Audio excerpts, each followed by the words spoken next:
There are more smartphones in the world than there are people, and over 25 metals are hiding in each device.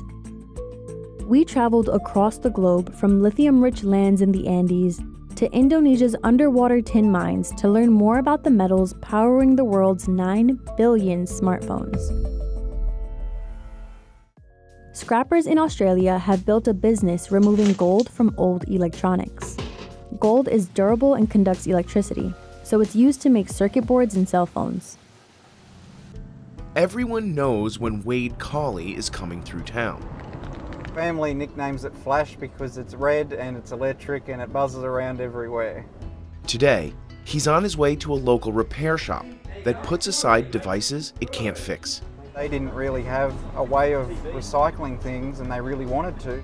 Over the past decade, electronic waste around the world has grown by at least 60%. As of 2019, it's over 50 million metric tons of trash every year. Wade works alone, breaking down tech with drills, screwdrivers, and... These are actually electric garden pruners, but I have repurposed them to be able to cut through cable. Doing this work comes with risks, but Wade takes precautions. So I have to put my respirator on to take these fluorescent tubes out because if they break, they contain mercury inside of them, which is obviously poisonous. After a few minutes of work, he finally uncovers the treasure he's after. So this is the main circuit board, and this is where all the gold and silver is in all the little black chips. Wade works to ensure that every part of a device is properly handled, even the hard-to-recycle plastic. Recovering the copper, gold, and palladium inside circuit boards is possible at massive recycling facilities. But it's expensive and requires corporations and consumers to properly dispose of their devices. Today, only about 9% of e-waste in Australia is formally collected. The US is only slightly better at 15%. So, unwanted tech piles up on the curb, waiting for treasure hunters to find it. All right, there's another nice board. I envision that small recyclers and scrappers are going to continue to grow as a force both within the United States and a lot of other developed countries. Ernie Pietrzak is a retired Navy captain who started scrapping in 2019. His YouTube channel, Shark Scrapper, is one of hundreds teaching people about this business. Every minute that you spend scrapping stuff down is eating away into your margin.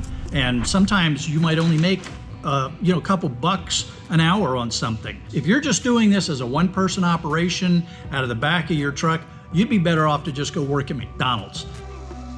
Scrapping doesn't really pay off until you can invest in heavy-duty equipment that can cost tens of thousands of dollars. When you put it on one of our shaker tables, the metals go one way and the waste goes another way.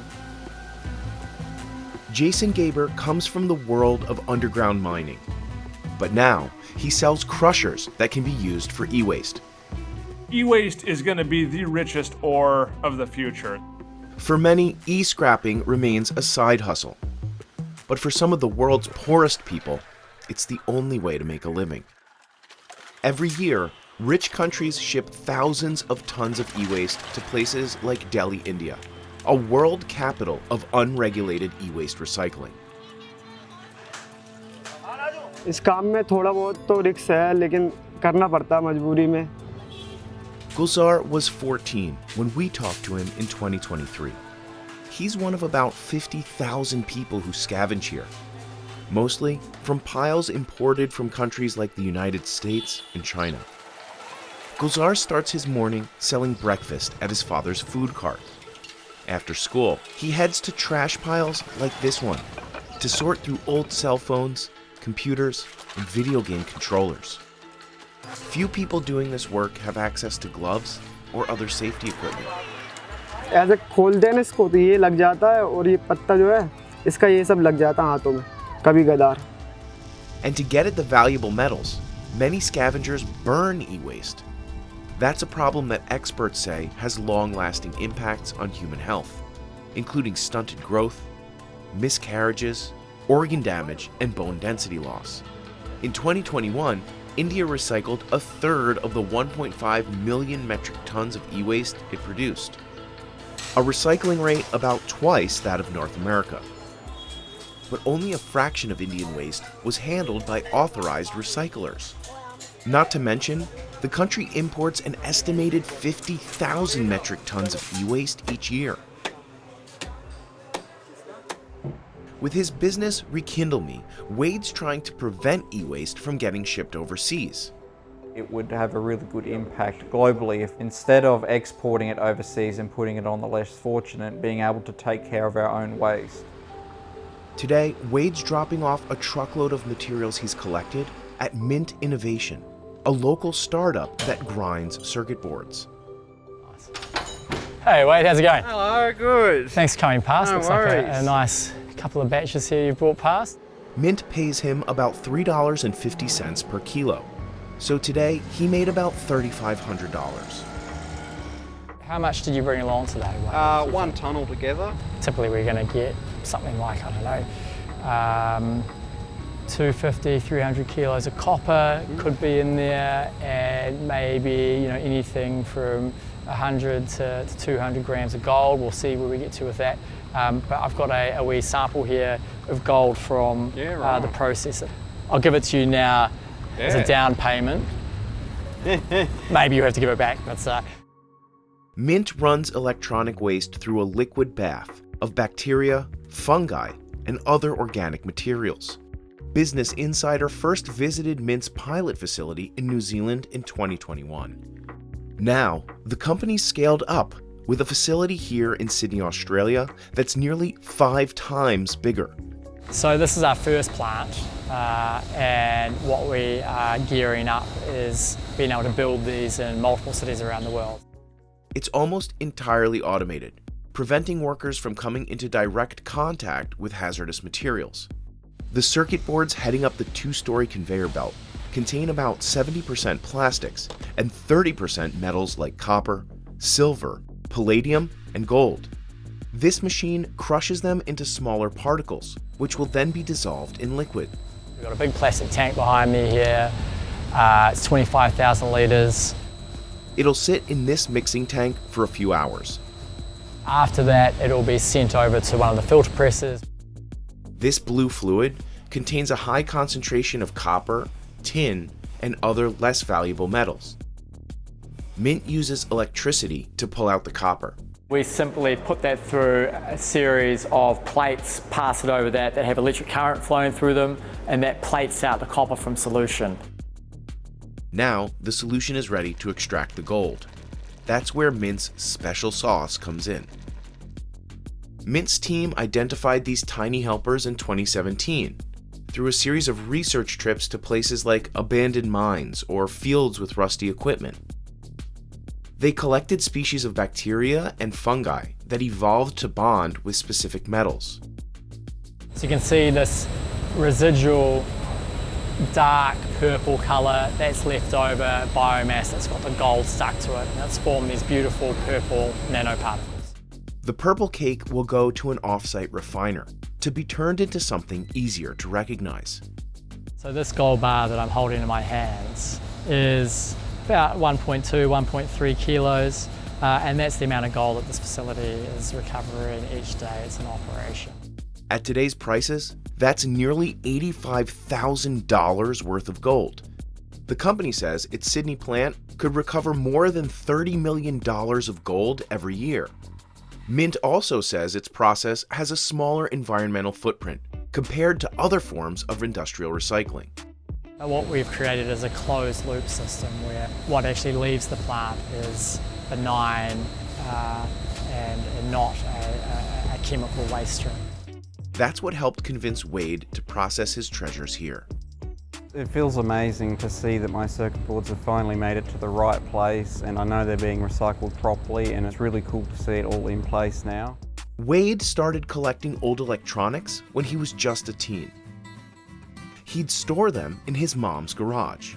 And I'd constantly say to Wade, do you think there's a way of, condensing this a little bit just so that we can get out the front door? This is a 1960s TV made in Australia. This was my first old laptop or piece of technology that kind of started my obsession with just anything vintage and electrical and stuff like that. Yeah, I just like to tinker on them and see if I can get them working again. I think it's important as a historical standpoint to keep things like this because there's getting less and less by the day of these older systems, and yeah, they're actually worth far more than the gold and silver inside of them, in my opinion. But Wade may want to consider mining some of his own collection. Ever heard they don't build them like they used to? Well, it's true. Starting in the late 90s, many companies began using gold-plated wiring instead of solid gold to lower costs. For example, integrated circuits from a 1982 IBM PC now sell for about $180 a pound. An Apple CPU, something you'd find inside a neon iMac from 20 years later, only fetches about $4 a pound. Most of the computer hardware is not that valuable. There is, of course, going to be some gold, some copper, some platinum, some palladium, but minute amounts. Environmental activist Jim Puckett started the Basel Action Network, or BAN, in 1997 to monitor and stop illegal exporting of hazardous trash like e-waste. We need to think of handling our waste as a service to society because we don't want to be trashed with waste. We don't want pollution. Wade says his business will continue to earn a modest income until he can invest in new equipment. But doing the right thing is what keeps him going. Motivates me in knowing that it's actually going to be recycled and not going to landfill. And then my hobby kind of feeds into that because, you know, when I get old stuff, I quite enjoy that. So it's a really good feeling job for me. Bolivia is famous for its vast deposits of lithium, which is used to make rechargeable batteries. These are the Atacama Salt Flats, a natural wonder, one of the driest places on Earth, and a vast source of lithium. The bright squares are pools of brine, where the water is left to evaporate and leave behind a mix of salts and minerals. The more yellow the pond, the higher the concentration. Al principio veíamos color de turquesa, donde tenía un poco porcentaje de litio. Acá ya tiene un gran porcentaje de litio, ya sea. It can take more than 1,000 gallons of brine to produce enough lithium for just one electric car battery. Two companies control the right to operate here, American Albemarle and Chilean SQM. In 2021, Chile exported almost $1 billion worth of lithium carbonate, and satellite imagery shows just how that has transformed the landscape. It can take around 18 months for the brine to move through the series of ponds. The concentrated lithium brine is then processed into lithium carbonate, which is then taken to another factory near the coast where it is purified into battery-grade lithium. The two companies suck out enough brine to fill an Olympic swimming pool every 20 minutes. They also draw 32 gallons per second of fresh water from underground aquifers for use in the processing factories. That would fill an Olympic-sized pool in roughly 5 hours. It's no surprise that water usage is such a sensitive issue in one of the driest regions on Earth. Central Chile has experienced a mega drought since 2010, the region's longest on record.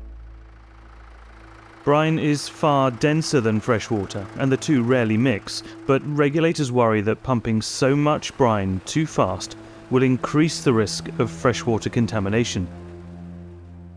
And lithium isn't the only thirsty industry here. Since the 1980s, copper mines have been responsible for around half of the region's freshwater use. The Chilean government blamed the copper and lithium industries for a 25-centimetre drop in the height of the water table. The copper mines plan to switch to desalinated water by 2030. Jorge Muñoz Coca is concerned about the damage this use of fresh water could be doing to the environment. La minería siempre trata de decir que ellos tienen sustentabilidad, que están mejorando siempre, una mejora constante, y la verdad es que nosotros no podemos contratar esa información. He is part of the Atacameño indigenous community, and lives in San Pedro with his 3 children. In 2015, he founded an activist collective to educate people about lithium mining. La verdad que no sabíamos mucho de la minería del litio. Sí, en un momento que pensábamos que el litio se extraía de roca, tal como la minería del cobre. Jorge says locals lost faith in the mining industry a long time ago.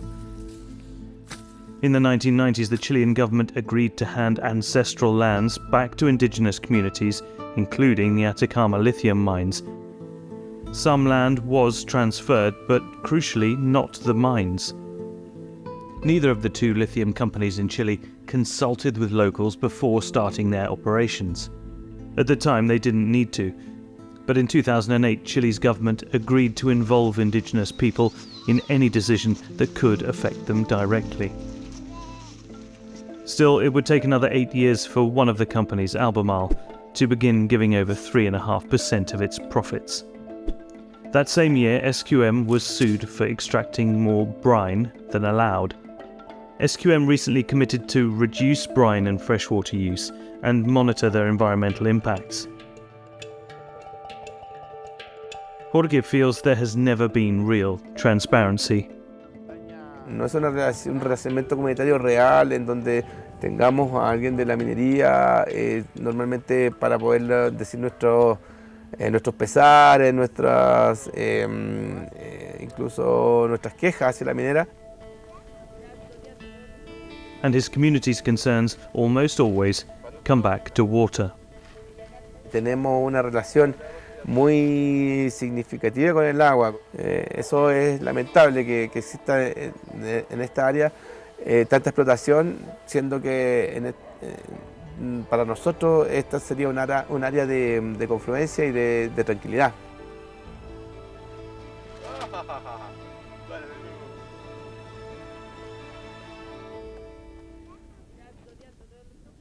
But demand for lithium shows no signs of slowing down. It is the ideal metal for batteries because it is extremely light and stores energy very efficiently compared to traditional batteries. It would take around 4 lead-acid car batteries to get the same amount of energy as one lithium battery of the same size. This makes them perfect for maximizing power without adding much weight or taking up too much space. A booming electric vehicle industry has roughly tripled lithium prices in the last 3 years, while companies scramble to ramp up production. So now all eyes are on Bolivia and its wealth of white gold. At more than 4,000 square miles, the Uyuni salt flat is over double the size of the Grand Canyon and clearly visible from space. More than 90,000 visitors come from all over the world each year to photograph the shimmering sea of salt.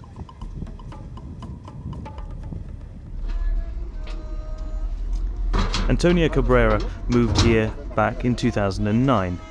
That was when Bolivia announced it would invest $900 million in the lithium industry.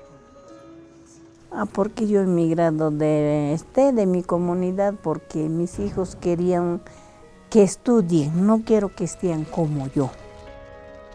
Antonia had high hopes that would bring jobs and prosperity. Hemos venido con todos alegres que vamos a trabajar en litio, todos, pero no había sido eso. A state-controlled company built a small pilot plant, which opened in 2013, but Bolivia lacked the technical know-how to scale up. Almost a decade later, the pilot plant was only producing a few hundred tons of lithium carbonate per year, a tiny fraction of Chile's exports. For Antonia, the industry's failure to take off meant the promises of work came to nothing, and 5 of her 6 children left to find jobs in other cities. Today she lives with her daughter and grandson. She says even the local school only has 1 teacher left. To make things worse, the pandemic hit the tourism industry hard. Pocos turistas llegan, entonces por eso no hay mucho trabajo, no hay mucha venta también. Abdon Morales is also disillusioned after years of high hopes for Bolivia's lithium industry. He's an active leader for his community and lives 60 miles from the pilot plant with his daughter. En la casa no debe haber agua. Vamos a buscar. Esposa.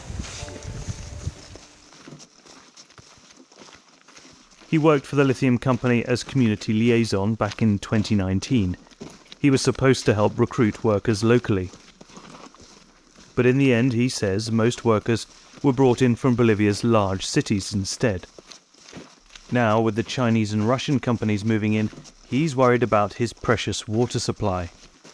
Hay municipios que realmente para que funcione la planta van a tener que dar hasta agua, van a tener que quedarse sus ganados ellos mismos sin agua. He says water levels have dropped more than 2 meters over the last 2 years because of droughts. Aquí cuando nosotros cavamos, ¿no ve? Pasamos los 5 metros. Esta agua es de lluvias. Este tiempo poca agua es.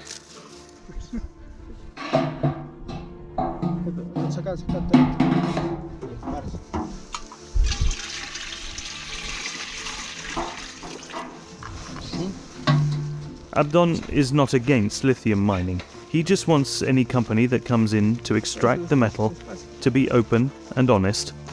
Ante todo, siempre el diálogo, ese sería el camino. Que ellos vengan a sincerarnos, a decirnos, esto es lo que vamos, esto es lo que necesitamos. Porque si ustedes no nos van a dar agua, estas plantas van a ser un elefante blanco. If you look at Bolivia's history, you can understand why local communities might be suspicious of international interest in their natural resources. Zoom out and you can see how, for more than 500 years, silver mining has left its scars on the landscape. It was the Spanish conquistadors of the 16th century who laid claim to what's now known to be the largest global silver deposit. An estimated 8 million enslaved miners lost their lives in the mines. Mercury, which was used to refine the silver, polluted streams and poisoned local ecosystems. These ancient mines have created untold wealth, yet the region of Potosí remains the poorest in Bolivia. The government is nonetheless optimistic for the next chapter of its lithium story. Almost $3 billion of investment from Chinese and Russian companies will build an array of new lithium plants, capable of processing an estimated 100,000 metric tons of lithium carbonate each year. The Bolivian government says that it will bring infrastructure and employment, but with the touted rewards come risks. They're gambling on a relatively new technology. It's called DLE, or direct lithium extraction. Instead of pumping brine to the surface and waiting for the water to evaporate, this method separates out the lithium using a range of filtration techniques. It can take only a few hours, but it's unclear how water or energy intensive the process will be. There are small operations testing this method in the US and Argentina, but it hasn't yet been proven to work at scale. For many Bolivians, this uncertainty breeds concern. We don't know what this agreement says. This agreement with the consortium, the Chinese consortium, says, and this is incredible because the natural resources are from all Bolivians, but we have not access with this agreement. The agreement is closed. Just on the outskirts of Uyuni lies a stark reminder of what can happen if grand mining projects go wrong. The carcasses of over 100 trains lie in the sun, rusting away, some dating back to the early 20th century. The town was once a transport hub linking the Pacific coast with tin and silver mines of the high plains of the Andes. The industry and the local economy collapsed after the Second World War, and the trains were left to rot. The lithium industry here will need to promise a better future than that for local communities and the environment if it is to overcome doubts that it is anything more than a mirage. Also in Bolivia, miners search for silver, which is used to make circuit boards and touch sensors for phone screens.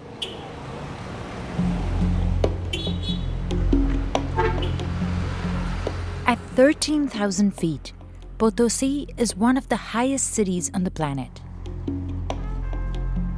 Cerro Rico, or Rich Mountain, towers over it. It made Potosi the wealthiest place in Latin America back in the 16th century.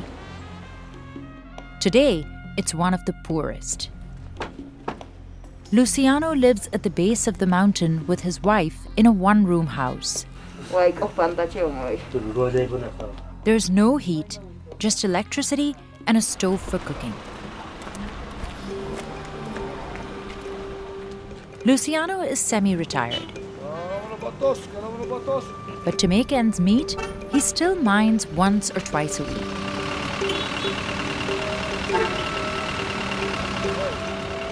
About 40% of Potosi's residents work in mining-related jobs. And nearly half of the population lives in extreme poverty, more than 3 times the national average. After 10 minutes, the bus drops Luciano at the mine.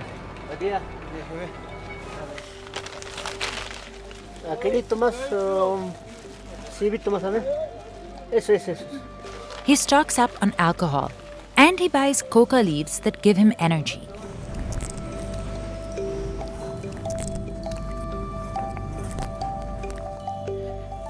Then he buys sticks of dynamite to use later.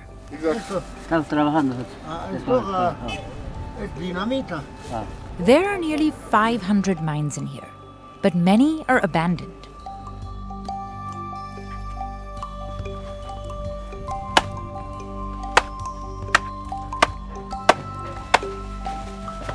After entering the mine, Luciano first makes an offering to El Tío, or the uncle. Bueno, Tío Benito. Some historians believe the Spanish installed statues of the devil to scare the workers and instill discipline. Tantos años que estamos trabajando aquí adentro, con tu protección, no aquí adentro, no me hagas sufrir, que me vaya bien siempre. Las vetas también. Legend has it that in 1544, an indigenous farmer called Diego Hualpa discovered silver here while looking for his lost llamas. But it's the Spaniards who excavated most of it when they conquered Potosi in the 16th century. European engravings show how they forced more than 13,000 local indigenous peoples and enslaved Africans to work at the mines. Over the next 200 years, more than 40,000 tons of silver were shipped to Europe. Across the Spanish Empire, silver bars and coins were used as currency, funding the army and churches. Hundreds of years later, Bolivia's state mining company Comibol took over Cerro Rico. And when the price of silver dropped drastically in the 1980s, Comibol handed the mountain over to the indigenous people of the region. Currently, about 16,000 miners work here. They're descendants of the same indigenous communities who toiled here centuries ago. 65 miles of tunnels connect the mountain.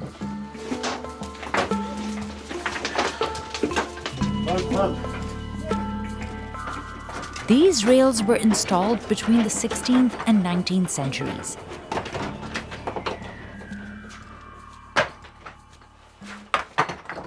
And miners still use simple tools like a chisel and hammer to extract ore.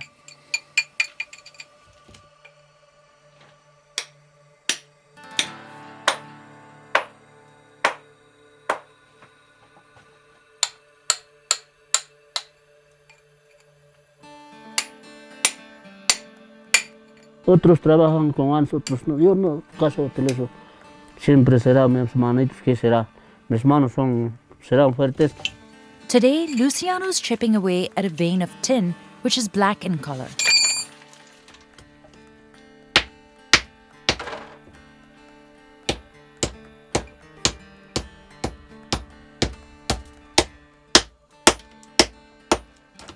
Aquí está. Este es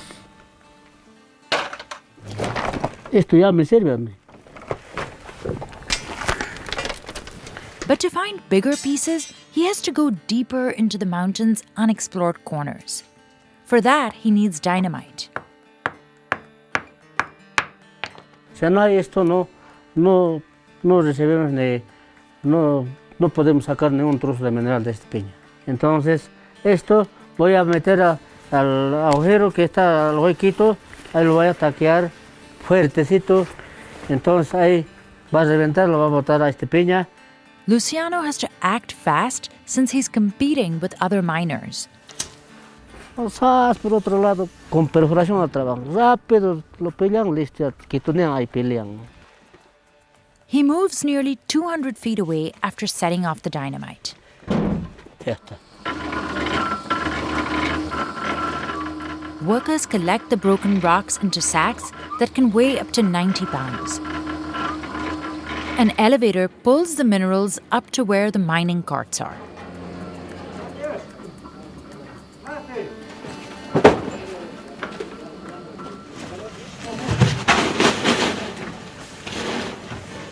The fatality rate inside small-scale mines like these is 90% higher than in industrialized countries. Fuertes que somos, no sentimos así por así, ni el dolor. Un poquito nos rasmillamos, no pasa nada, ya, seguimos. Many miners contract silicosis, a deadly lung disease caused by constant exposure to dust, usually after 10 years of working inside the mine. Luciano was hospitalized for over a year because of it. De todo ya lo siento, no estoy ya en mi cabalidad como antes, ya no trabajo. Tengo agitación hasta de mis vistas. Luciano is 52, but most workers don't live past the age of 40. Luckily, he gets health insurance because he's part of one of the many cooperatives that control the mines. Each co-op has anywhere from 50 to 1,000 members, and they're all indigenous. Miners pay mostly monthly dues and a one-time membership fee that can cost up to $1,000. Members can also hire contractors to work on their behalf. Sometimes these are other members of the mining cooperative, but sometimes they're day laborers. And the whole group works together following, for example, one vein of zinc or complejo, the mixed ore vein. The biggest benefit of cooperatives is that miners can keep whatever they find. They could make a ton of money, enough to put themselves or their kids through school. Their children will still inherit their membership in the cooperative, but instead of actually going underground and mining themselves, they only hire out day laborers to work on their behalf. But day laborers aren't a part of cooperatives and don't get any benefits, only a daily wage as little as $10 US. Luciano can make about $70 on a good day, mining lead, zinc, or tin. These days, he rarely comes across silver. Most of it was exploited by 1825. But sometimes he can find traces of it in rocks. Ahí está la plata. Esto clarito está que decimos zinc.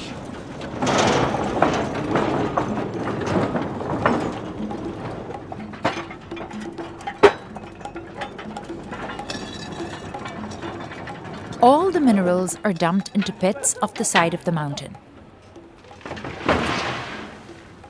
They're sorted and then sold to middlemen who are buyers for foreign companies. Trucks transported out of Bolivia, which is landlocked, to ports in neighboring Chile. Then the unrefined minerals are shipped overseas. In 2021, Bolivia sold nearly $1.3 billion worth of zinc. Its uses include cars, batteries, even paint and rubber. Most of it ends up in South Korea, where it's processed at factories. In addition to refining zinc, they're also able to extract indium, which is a mineral that is needed for a lot of touchscreen and high-end technologies that is much more lucrative, the unrefined zinc that the Bolivians export. The Bolivians do not receive any money for the indium that they export. It's often treated as a flaw. While mineral exports keep Bolivia afloat, decades of excavation have destabilized Cerro Rico. Now, it's slowly sinking because of mining at the very top. It's incredibly dangerous to be mining in the tip of the mountain because cave-ins are so increasingly common there. But it's also one of the places where there is the most remaining mineral, and so a lot of people are willing to take very high risks. In 2014, a presidential decree was passed to stop excavation above the 14,000-foot mark. But several cooperatives did not sign the agreement. Now some experts say Cerro Rico is like a piece of Swiss cheese with many holes in it.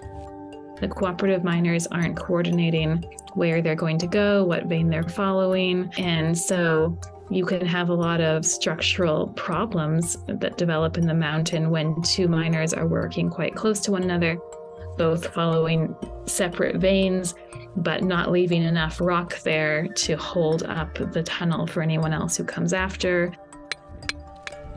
State mining company Comibol is in charge of keeping the mountain structurally safe, even though it doesn't own the mines.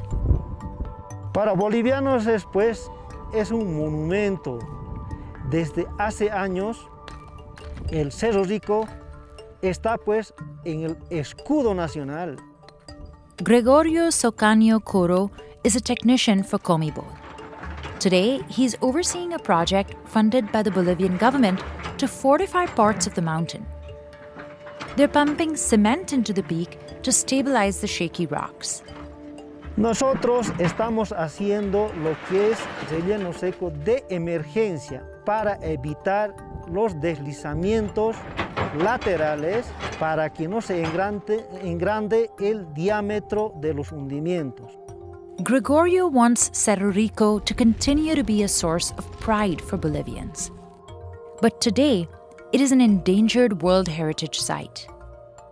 And the livelihoods of thousands of locals are at stake. Bueno, los mineros en el interior del Cerro Rico trabajan casi los 24 horas. Es sostén económico para Potosí.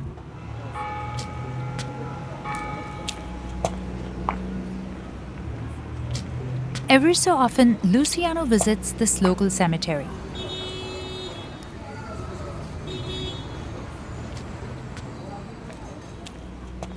Aquí está solo de una cooperativa, todos los mineros que están, mis primos de mis pueblos, los ex trabajadores.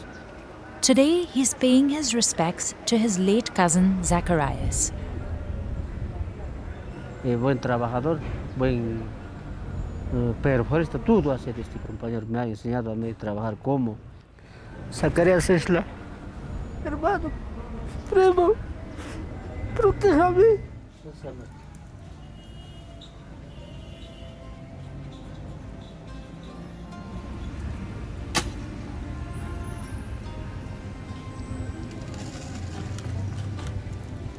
Historians estimate about 8 million miners have died here from illnesses or accidents since the 16th century. Some graves here are nearly 200 years old. While Luciano relies on El Tío for support in the mines, here he prays to Jesus. Tanto en adentro, tanto aquí en afuera, protéjanos. Yo soy un pobre humilde.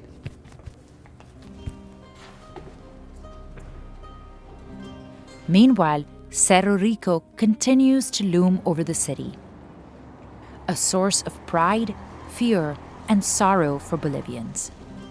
Next, we head to Sri Lanka, which produces the world's purest graphite, a metal that allows batteries to charge faster. lush rainforests surround the small village of Nithulpitiya, where Neil Suresh Abesikara grew up. The soil here is fertile, and many people grow their own vegetables. But the main source of income is graphite mining.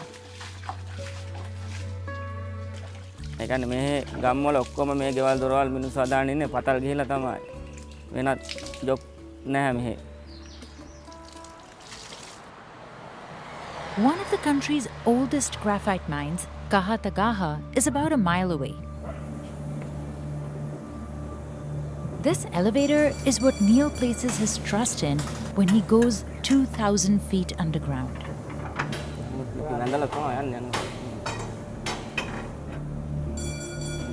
There are about 12 levels in the mine. අටේ මට්ටමේ ගිහිල්ලා අයත් ඔය වගේ එකකින් අය යන්න ඕනි. එමෙ මෙතන මට්ටම් හතරක් පහම තියෙනවා යන්න 2000 දක්වා යන්න. එහෙම තමයි යන්නේ. It takes Neil about 15 minutes to get to the base.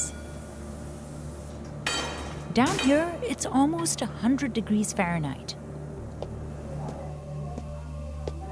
බයත් හිතන අවස්ථාවල් තියෙනවා. දැන් ඒක අර එදිනදාම ඇවිල්ලා ගිහලා පුරුදුලා දැන් එහෙම දෙයක් දැනෙන්නේ නැහැ. The Kahatagaha graphite mine is owned by the Sri Lankan government. It produces nearly 800 tons a year. The only way to extract the deposits is to blast the metamorphic rocks with dynamite. So Neil and his colleague Guruj Deshapriya have to set up this firing wire and dynamite. මොකද අපි මේක පොඩ්ඩක් පලා ගන්න ඕනේ. මේකට වෙඩි බෙහෙත් කලවම් කරන්න ඕනේ. නැත්නම් මේක ලිමෙන්න බැරි නෑ. They secure the ends with old papers. Then, Neil uses a drill to inject fluid into the walls, which helps stabilize them.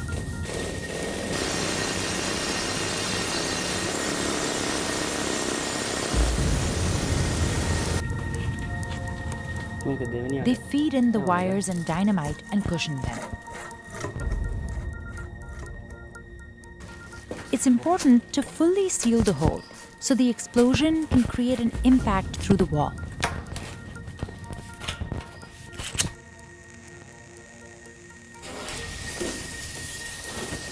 They light the dynamite and move almost 1,000 feet away.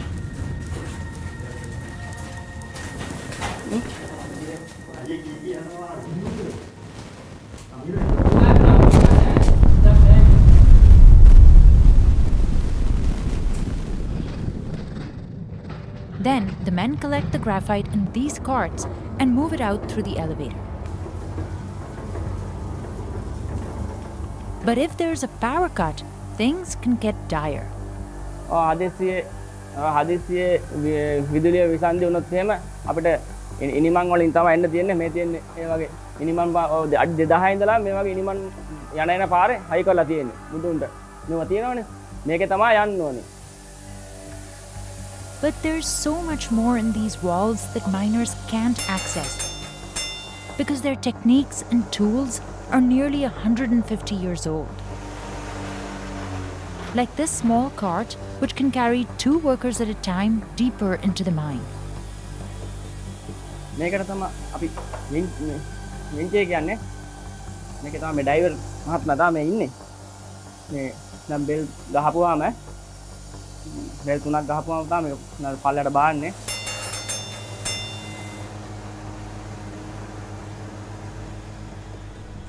Graphite mining in Sri Lanka can be traced all the way back to the 17th century. Its first documented use was for pencils. But by the early 20th century, British colonizers were mainly using it to make bombshells and cannonballs. Back then, there were nearly 3,000 graphite pits in the country. But demand for Sri Lanka's graphite dropped when World War II ended. Then, in 1971, the government nationalized the sector, and that led to even more neglect. Meanwhile, China started pouring resources into mining, leaving Sri Lanka in the dust. Today, there are 3 major graphite mines in Sri Lanka, including Kahatagaha, where much of the local processing is done by hand. Women sort and cut the graphite at small workshops. The purest kind has higher levels of carbon, as much as 95%. And the women can identify it by simply looking at the texture, shine, and hardness. Currently, Sri Lanka produces about 3,000 tons of graphite a year, while China churns out nearly 850,000 tons a year. Graphite's main use these days is in lithium-ion batteries found in smartphones and laptops. And it makes up the largest part of any electric vehicle. EV batteries have a positive side and a negative side, and graphite is that negative side. The mineral is highly conductive, resistant to heat, and can store energy for a long time, making it ideal for EV batteries. That industry is expected to triple from $56 billion this year to $187 billion by 2032. When you're looking at millions of vehicles being produced every year, you're going to need quite a lot of graphite to do that. To keep up with demand, China is also making synthetic or artificial graphite. Manufacturing it is more expensive and harmful to the environment. Now, China is controlling who can buy this critical mineral. The government recently started requiring companies that export it to apply for a license first. And that would allow them to block some foreign buyers from countries like Japan, South Korea, and the US, which gets a third of its graphite from China. Experts say it's a power play as the two countries compete for dominance. China could use this to pressure the US on an array of political issues, from the control of Taiwan to the South China Sea. So now the US is looking into other sources. And that could be Sri Lanka's chance to step up. Companies like Ceylon Graphite are testing the material for lithium-ion batteries and have seen positive results. It's absolutely a huge opportunity for Sri Lanka to take this material, this unique natural advantage that the country has. But graphite from Kahatagaha is mostly used to make steel and lubricants. Neil says at one point, 1,000 people worked here. Today, it's less than 60. One reason is that wages are low. Miners make just 30,000 rupees a month, or nearly $100. Neil wouldn't tell us his salary. But when he clocks off from mining, another job awaits him.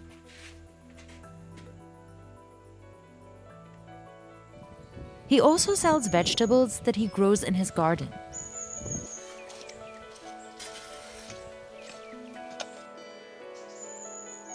While his wife prepares a traditional meal with vegetables, he helps the kids with their homework. He only finished high school, but he has bigger plans for his sons. The oldest is learning Korean and wants to study abroad. Neil hopes he can make it happen so that graphite mining is not the only option for yet another generation. In Madagascar, thousands work for less than $1 a day to search for a mineral called mica, which prevents phones from overheating.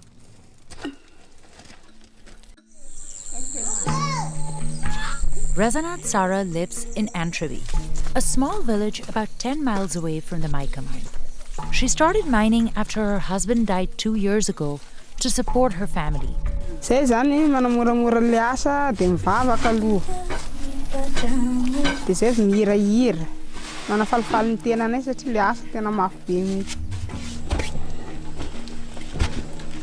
Her sister Zoe is just 14 years old. And she's been crawling through these tunnels since she was 12.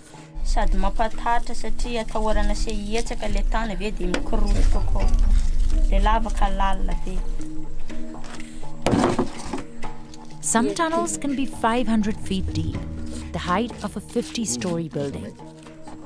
In here, mica shines through the dirt everywhere. Miners started extracting it in this region in the 1970s. Fa izy zany mbola vato nangadinjareo voaloha mbola tsy nahita ninina mihitsy ary. Fa nisy zany niala-drano fa mbola tsy fantatra hoe na lafo vidy na tsy lafo vidy. Stabbing at these walls with a chisel can destabilize them and trigger landslides. Satria mipoka vato anao dia mipitika any anaty maso. Dia raha tena mipoka mafy anao dia tahoratra dia motsaka ny tany. And temperatures inside can reach over 100 degrees Fahrenheit. Eo amin'ny adiny roa eo. Adiny roa dia miakatra kely aloha maka aina fa reraka be. Reraka aloha sandro tanana dia miakatra kely aloha. They also showed us their cuts and bruises from mining.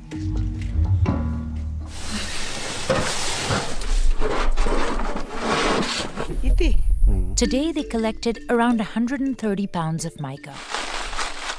They make about $3 from selling this load. And even that money has to be shared.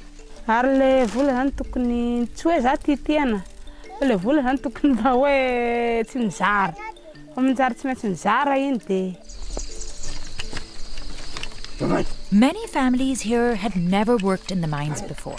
They were mostly farmers, growing rice, corn, or cassava. But in the last few years, a crippling drought has hurt the agricultural industry.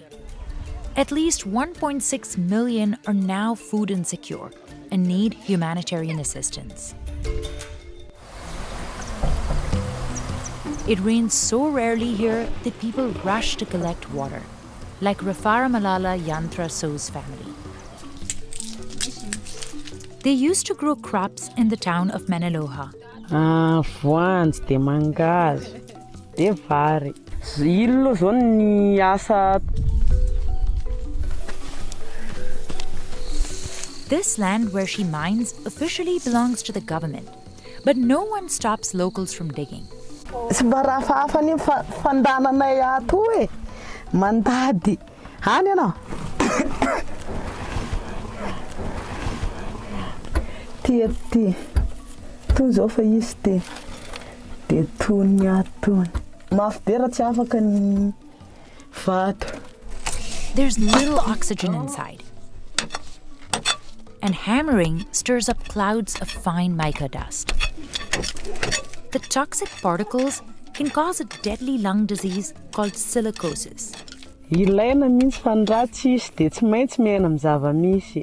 Amin'ilay mipoka peg sy ny amin'ilay tanana tahorana maratra amin'ilay vato dia ilaina daholo izy zany. Mamanao! Even though the Ministry of Mines and Strategic Resources oversees the industry, pits often operate without permits, and miners say they have little support. Mbola tsy nanome fanampiananay taty mihitsy avy ny fanjakana. Mbola tsy hisy mihitsy. We reached out to the country's mining ministry for comment, but did not hear back.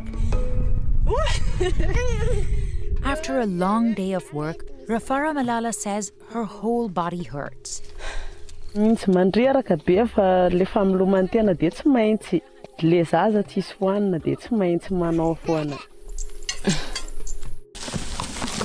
But just like Razanat Sara, she barely makes enough to get by. Ny azo le vola isan'andro zao dia vary fotsy. Vary fotsy sy ny kafe sy ny siramamy. Ny sira, ny petrol.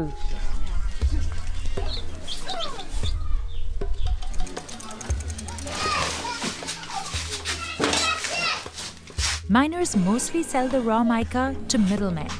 Some of them have no idea what it's used for. Tsy fantatro mihitsy zay anaovana ananjy fa izy eto foana ny haiko hoe misy mividy dia mivarotra za. Ohatr'izay. Fa tsy haiko hoe anaovana inona na anaovana inona ilay izy. They sell the mica to companies that process it overseas. 87% of it goes from Madagascar to China. This specific type is prized for being a great insulator. That's why it's used in electrical cables, car batteries, planes, trains, and smartphones. One study shows that 15,000 different car parts could contain the mineral.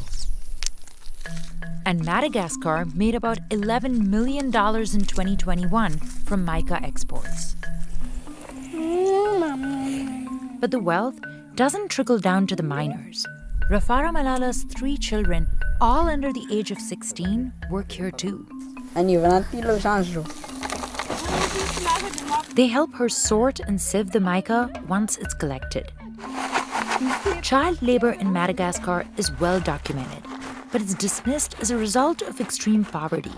Often, families have to bring their young kids to the mines because they can't leave them alone at home.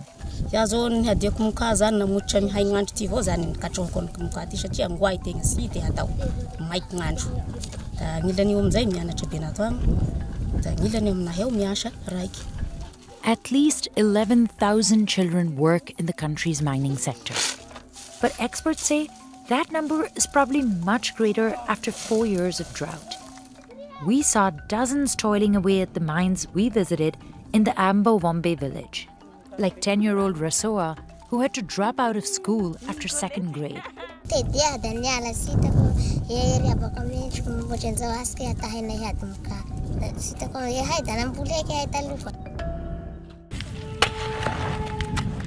Child labor is not just a problem in Madagascar. Mica mines in India, another major exporter, are also filled with children. The mica found here is used in cosmetics for its shimmering effect, and at least 22,000 kids dig for it in India's Jharkhand and Bihar districts. Despite the risks, families can't afford to stop working there. So nonprofits like the Responsible Mica Initiative are trying to empower them by providing education and access to better healthcare. It is also hoping to create a responsible international supply chain by trying to eliminate child labor at these mines. But that can be tricky. Many tech and auto companies buy parts containing mica from Chinese firms that source it from different mines. So it's hard to tell whether it's ethical. Still, global demand for it is expected to grow 8% by 2030. Back in Antropy, Razanat, Sarah, and Zoe are heading home after an 8-hour day in the pits.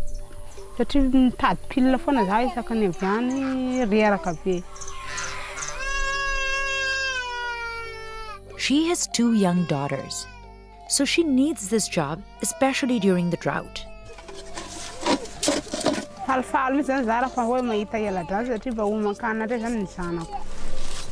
But she hopes to go back to a life of farming one day.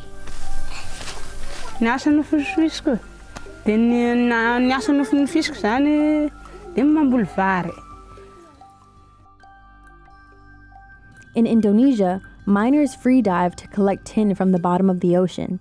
It's used to weld materials inside phones.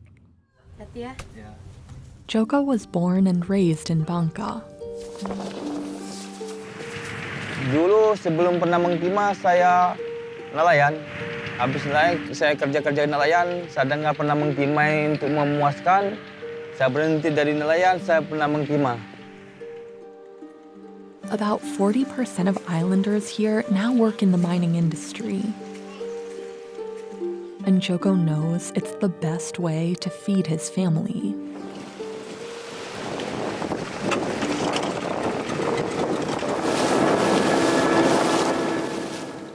The pontoons form what looks like a small floating village. But each float has its own mobile crew. Today, the water is choppy and there are no life vests on board. All he has are these goggles and a basic snorkeling cap. Even just reaching the seabed is a challenge.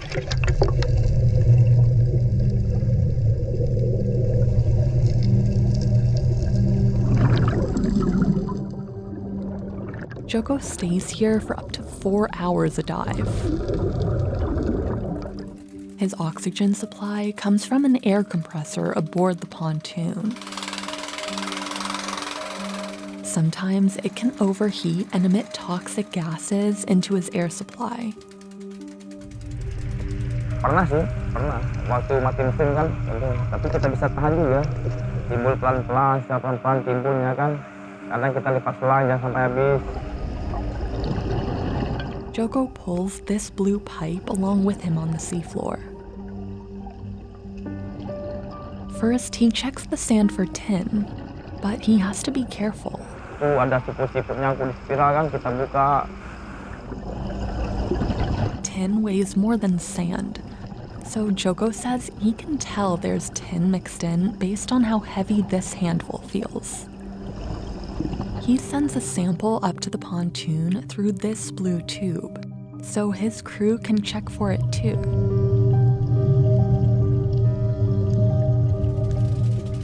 When his colleagues see it, they send a signal down to Joko by bending his oxygen tube, momentarily cutting off his air supply. Once he knows he's found tin, his job is to keep holding the vacuum pipe firmly in that spot. Above, the filtration begins. His crew places these mats on the floor of the raft to separate the tin from the sand. Since tin is heavier, it falls through these pores. The sand gets dumped back into the ocean off the back of the pontoon. Next, workers peel the mats off and bring them to these basins, where they wash out the tin that's trapped inside the pores. Then they drain the water and scoop the ore into bowls. The whole process is loud, and it can be hard to keep tabs on Joko, who's still submerged about 60 feet beneath them. Meanwhile, sucking action from the pipe is creating a crater in the seafloor. The deeper the hole, the higher the walls of sand, and sometimes they crumble. Joko says they've even buried his friend. Itu kejadiannya, karena terlalu asik nyelam, tidak tahu tanah tinggi, asik-asik kode di atas, makan, timpalat. Kan air keruh tuh nyelam tuh, jadi tidak tahu lagi. Joko worries for his life too. At the bottom of the sea, the pressure is more than 2 times what it is on the ground, and surfacing too fast has damaged Joko's hearing. Since safety is so expensive, sometimes accidents happen. Between 2017 and 2020, an Indonesian NGO recorded 40 deaths linked to tin mining in Indonesia, but many go unreported. That's because these miners are unlicensed, which means what they're doing here is illegal. Local police go after them, but miners say they are mostly looking for bribes. 90% of the country's tin mining territory is controlled by PT Timah, a state-owned company. The government also grants licenses to small independent crews who work on pontoons. Getting those permits, though, means having a modern vacuum system that attaches to the seabed on its own and doesn't require miners like Joko to dive to the bottom of the sea. But pontoons like that cost 6 times more than what Joko works on.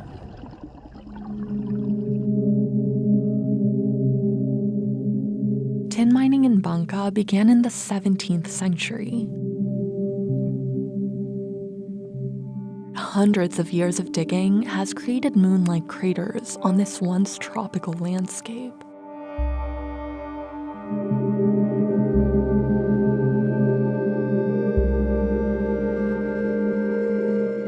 The exposed rocks contain sulfides that react with air and water and leak acids into Bangka's waterways. Massive toxic lakes like these are everywhere. Now, 16,000 tons of tin are left on land, But PT TIMA estimates that about 265,000 tons are still in the ocean. So miners have moved to the sea. Itu kalau kita nambang, kalau ada ombak besar, dia jadi rata. But offshore mining is killing fish in these waters. A local NGO found that mining at sea has damaged about 13,000 acres of reef around the island.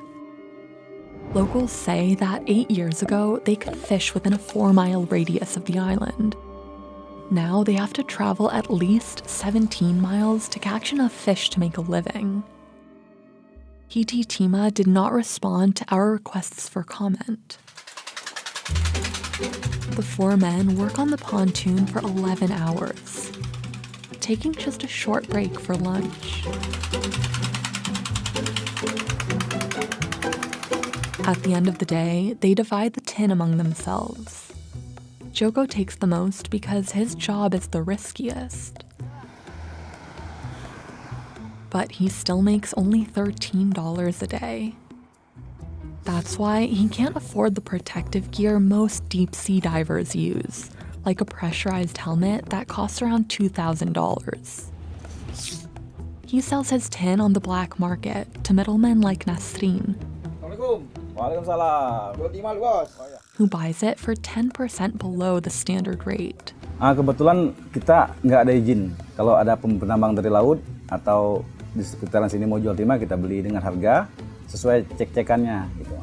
Kebetulan di daerah wilayah tambang sini timah itu banyak tiling, Bu, dari tiling bekas kapal-kapal. Jadi agak banyak buangannya. So Nasrin has to refine the tin.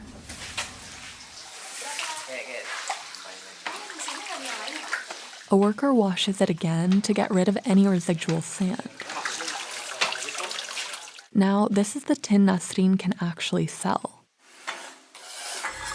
Workers then heat these metal platforms over an open fire.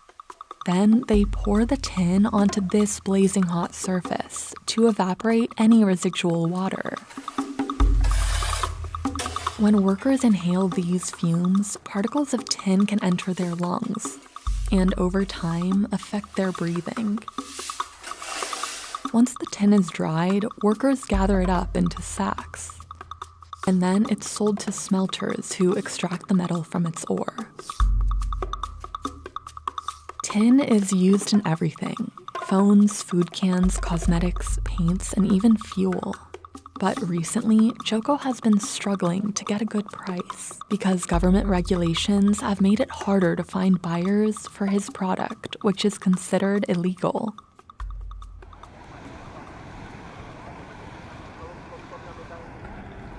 Assalamualaikum. Waalaikumsalam.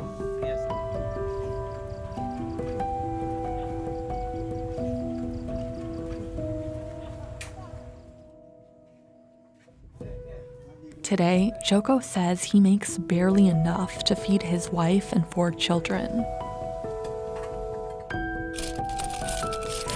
Kalau sekarang harga timah, harga turun lagi ajak begini, saya sih sesyukur-syukurnya, sepandai-pandainya kita untuk menyimpan uang. Sampai kita cicil, kita makan seadanya, makan sayur, atau makan ikan saja, atau kita makan Indomie. Wah, sepandai-pandai kita lah. Kalau saya nggak bekerja, penghasilan sih kalau untuk istri saya nggak ada. Itu satu-satu istri saya, harapan saya. Kalau saya nggak kerja, itu pun nggak makan. But he says they're enough to make him conquer any fear. And his reason to get up the next day to do it all again. Rasanya sih panik, nggak enak. Kok bisa begitu, gimana pesan? Tapi apa membuat kita ada tanggung jawab untuk anak istri kita kerja aja profesi kita sebagai penambang timah. Pokoknya sampai timah ini habis. Kalau ada menambang, kalau timah masih ada, kita masih bertambang terus.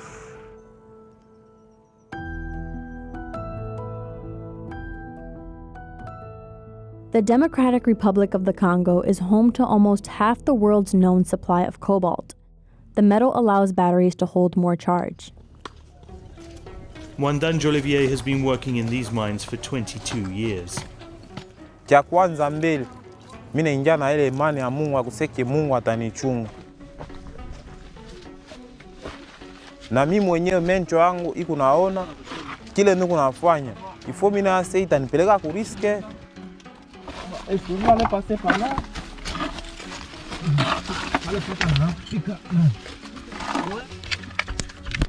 Oh là là. Tenez ça même à la main.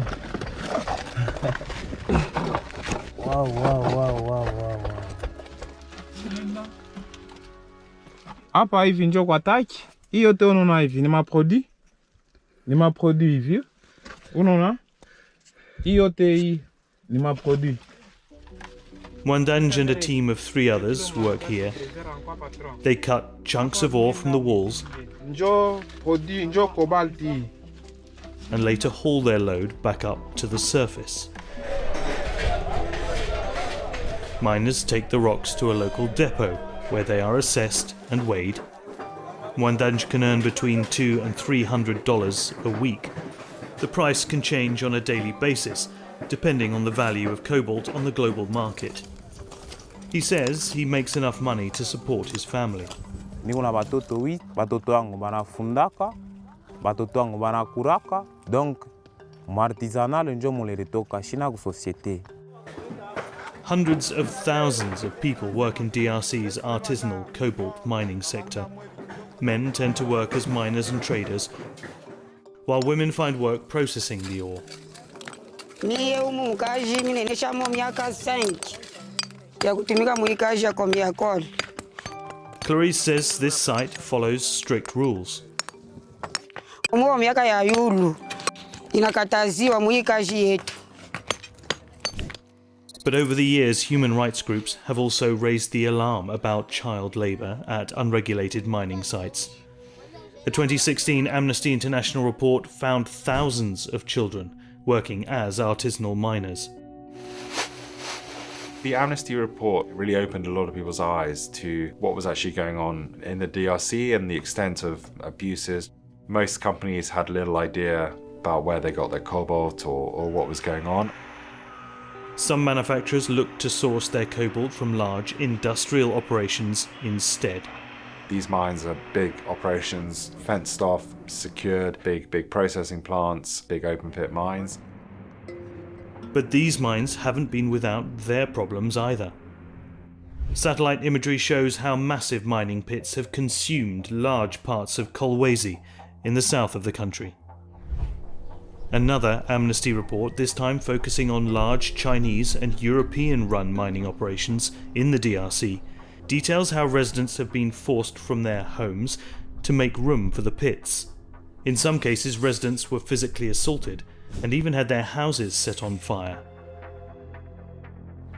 Locals say hundreds of homes have disappeared. On a été plus de 300 personnes, 300 maisons. Maintenant, il y a des maisons vraiment passées par là. C'est comme si quelqu'un qui n'a pas de dents dans la bouche. Meanwhile, artisanal mining hasn't gone away, and many don't want it to. Hapa hii ni independa tu natumika tu, mtu wote anakuya anatumika, anaenda kumezoa na ujisha anapata makuta yake. Human rights groups say that improving working conditions at these mines is a better approach than trying to outlaw them altogether. And it's difficult for battery or car manufacturers to know which type of mine the cobalt comes from, since the ores mix together at refining plants. Almost all of the DRC's cobalt ends up in China, where it has helped put around 14 million EVs on its roads, way more than Europe and the US. In fact, the DRC has a long history of foreign countries benefiting from its riches. Over 100 years ago, Belgian colonizers scoured the vast country for its mineral wealth. Ces prospecteurs belges cherchaient de l'or. Ils trouvent au Katanga de fabuleux gisements de cuivre, d'étain, de charbon. Later, other Western powers relied on the country for minerals used in military aircraft. Without strategic materials, and by strategic materials I mean ones like cobalt, we really couldn't make a jet engine. Today, the metallic element is used in things like paints, alloys, and batteries. Conventional combustion engine vehicles don't use any. The mining boom, driven largely by EVs, has transformed the DRC's economy as well. But the majority of Congolese people are not feeling the benefit of the country's mineral riches.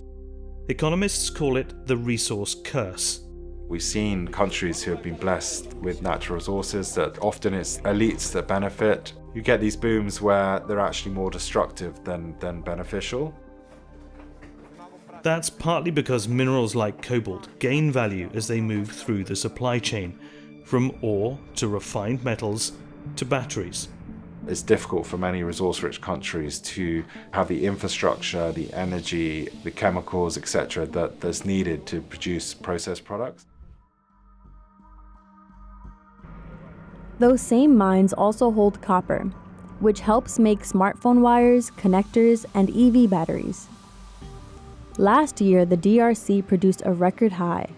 At this open pit site near the city of Kolwezi, tens of thousands of independent artisanal miners dig out copper for just $3.50. That's less than the daily minimum wage.